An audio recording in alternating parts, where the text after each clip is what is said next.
Ya regresamos a Uno por Uno. Regresamos de una breve pausa comercial que teníamos que hacer lamentablemente y le quité la palabra, se la regreso a Gregorio Díaz en el punto en que se quedó. Estábamos hablando de la situación de Argentina, ¿no? Que afortunadamente, lo quieran o no, el gobierno mexicano logró solventar la crisis que tuvimos en el 94, con medidas que fueron muy incómodas para la mayoría de la población. También vino el Fobaproa, pero finalmente no tuvimos que llegar a las calles como los piqueteros argentinos, ¿no? O que nos congelaban las cuentas de los bancos.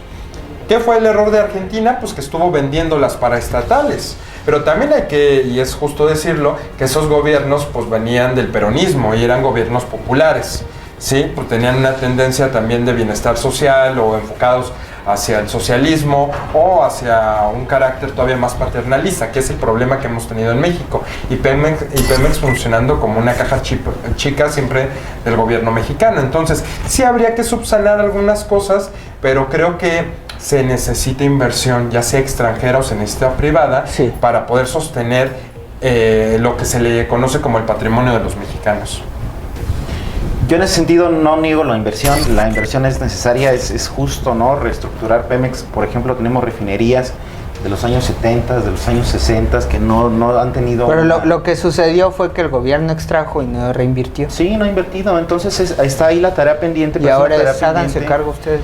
De un gobierno que no ha hecho lo que tiene que hacer, pero que ahora se lava las manos y dice, bueno, pues que lo hagan más, ¿no? Bueno, pues es que al gobierno no le interesa. Estamos platicando que son políticas neoliberales que datan de Miguel de la Madrid de los años 80, que lo que han querido es tronar a todas las paraestatales. Ya vendió la mayoría, como en el caso argentino. Sí. Entonces, el modelo neoliberal es enriquecer más al gran capital, inyectar al capital. En un modelo teóricamente puro del neoliberalismo esto funcionaría, porque la riqueza podría llegar hasta las clases más paupérrimas o pobres. Sí. Pero no nos hagamos, esto viene de Miguel de la Madrid, de Carlos Salinas de Gortari, de Ernesto Zedillo, de Vicente Fox, Felipe Calderón, y ahora a Enrique Peña Nieto le corresponde ya por fin acabar ese proceso y desprender las paraestatales del gobierno paternalista mexicano. Es una consigna de los Estados Unidos. ¿Por qué? Porque Texaco, Shell, Exxon, todas quieren invertir en México. British Petrol o la Company, incluso Petrobras, Petrocanada, todos quieren invertir en México. Ayer que estábamos en un taller histórico-político con Paco Ignacio, hacían una comparación, ¿no?, del porfirismo con este gobierno que tenemos ahora, sí, priista, neopriista, palabras de ellos, ¿no? Pero entonces decía, bueno, ¿cuál es la diferencia, no? Porfirio Díaz también entregó los recursos, entregó la administración de diferentes recursos naturales, pero ¿cuál es la diferencia con Enrique Peña Nieto, no? La diferencia era que, por ejemplo, don Porfirio pues no tenía otra posibilidad más que atender a los intereses de Estados Unidos, pero México no tiene que tener esa obligación de atender intereses que no son ni propios ni son convenientes, ¿no? ¿Pero por qué Porfirio Díaz tendría esa obligación y no Enrique Peña Nieto? Porque teníamos un periodo histórico donde el imperialismo, ¿no?, amenazaba con una invasión, amenazaba con una toma de la frontera, amenazaba con una intervención. Bueno, pero dado que ahorita dependemos, el 60% de nuestras operaciones dependen de Estados Unidos, ya la amenaza no es tanto a la cuestión de invasión, sino va más a cuestiones comerciales, a cuestiones de restricciones a las importaciones de Estados Unidos de productos de México, a el tema migratorio, que es un tema que quiere también sacar adelante México, y creo que puede ser una medida muy fuerte de negociación el hecho de que México suelte. Como dice Checo, o sea, no hay ningún país del mundo realmente que no necesite de Estados Unidos, a menos de que seas Corea del Norte y porque estás completamente aislado, ¿no? Yo les preguntaría a qué habría que tenerle miedo, ¿no? Porque, por ejemplo, Bolivia lo está haciendo, ¿no?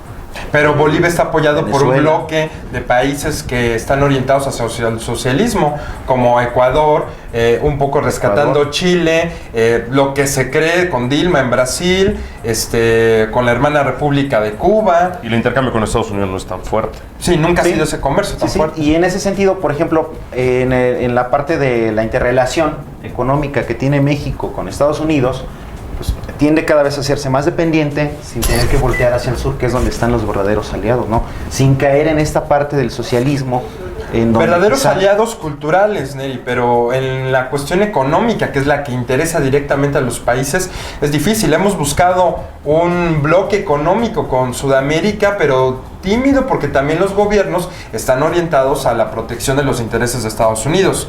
Cuando se quiso hacer el ALCA, aquí en México y en algunos otros países no lo permitieron, y cuando se quiso hacer el ALBA, que fuera el plan alternativo de área de libre comercio bolivariana de Hugo Chávez, México no participa. Entonces, esa integración con los hermanos latinoamericanos o sudamericanos se ve lejana, pero la que es real es la de Tratado de Libre Comercio, y es la que nos tenemos que enfocar, porque esa es la que soporta actualmente la economía mexicana con Estados Unidos y Canadá. Pero ahora, también hay otro punto importante aquí que hay que considerar. ¿Dónde voltean los empresarios mexicanos? Voltean al norte. Al sur, casi nunca. Entonces, ese intercambio comercial, porque lo hay con Sudamérica, es muy pobre. Pero como dice Neri, ahí está una buena oportunidad de negocio para México, porque México, ¿a quién se ha enfocado a fortalecer las relaciones bilaterales con Estados Unidos?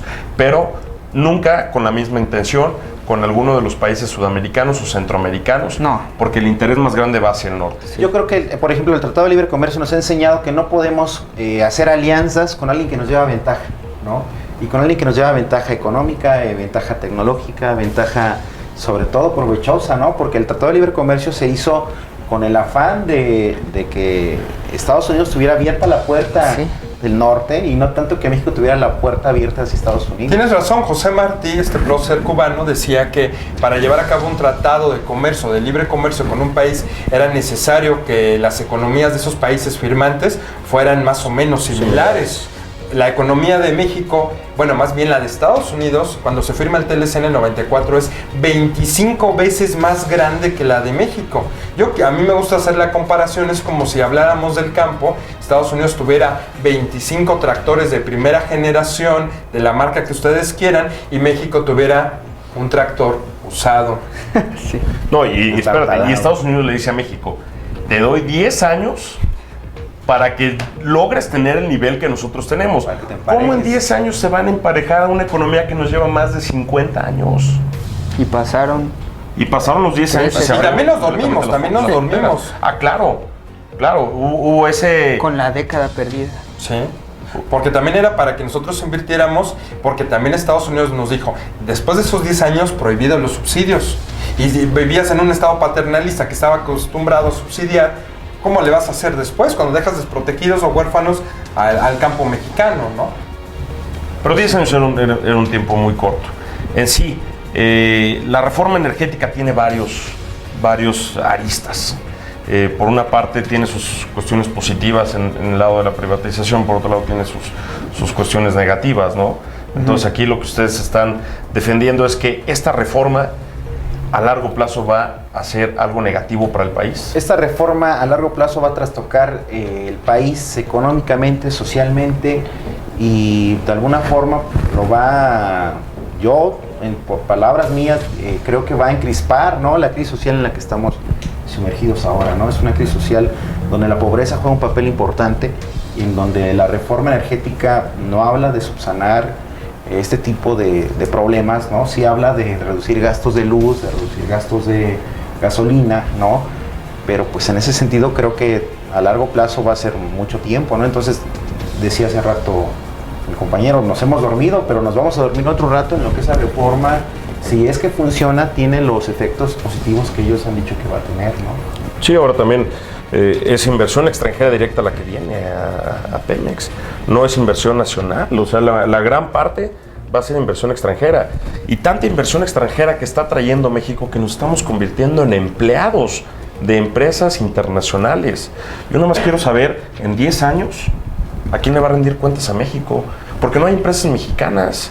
Las empresas más Pues esa es la bronca con y- una reforma energética. Exactamente. Que nos van a comer enteramente. Y es que, por ejemplo, la reforma energética abarca sectores de producción interna que aún subsisten, ¿no? Que, por ejemplo, abastecen hoy a petróleos mexicanos en cuanto a maquinaria, en cuanto a tubería, por ejemplo. Entonces, La reforma energética habla de cómo las empresas vienen, ¿no? Pero vienen también con sus propios proveedores de material. Sí, va a tronar los proveedores a la proveeduría mexicana, la va a tronar, entonces caes en un estado, en una situación económica bastante conflictiva. Pero yo también tengo otra pregunta, es si desde el 38 que se da la expropiación, si el petróleo era de los mexicanos durante tanto tiempo, ¿por qué no vimos una mejora o un crecimiento a través del petróleo?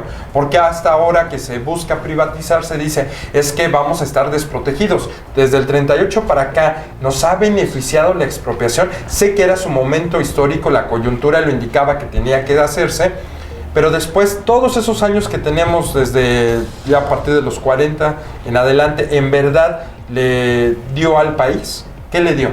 Pues solamente con Cárdenas, porque después tuvimos No, y te hablo del año tipos pasado. insensibles. El año pasado, ¿No? Pemex, con la estructura actual, de 2013 a 2014, perdió 59 mil millones de dólares.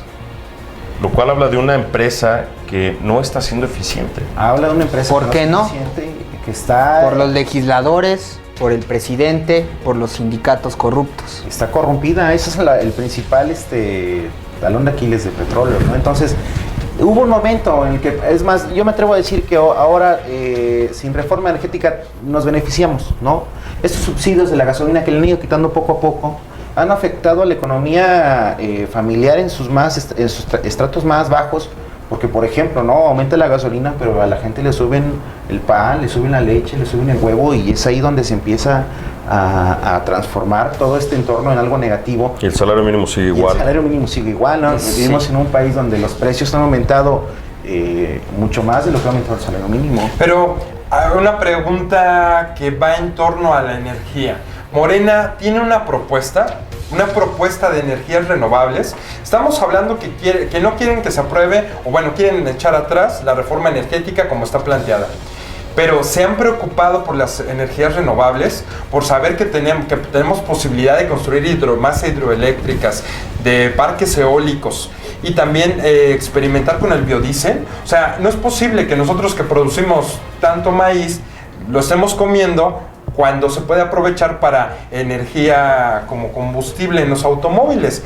No deberíamos estar pensando ya en esas energías que son las que nos van a mantener soberanos Sí. energéticamente, y porque el impacto al medio ambiente es una realidad. O sea, Morena, o bajo la idea que tenía López Obrador, es crear una república donde la gente fuera feliz, ¿no? Sí. Entonces el medio ambiente es parte de esa No, felicidad. no contestes, Neri. Vamos a hacer una pausa Ok. y regresando contesta Neri Ontiveros la respuesta de Gregorio Díaz.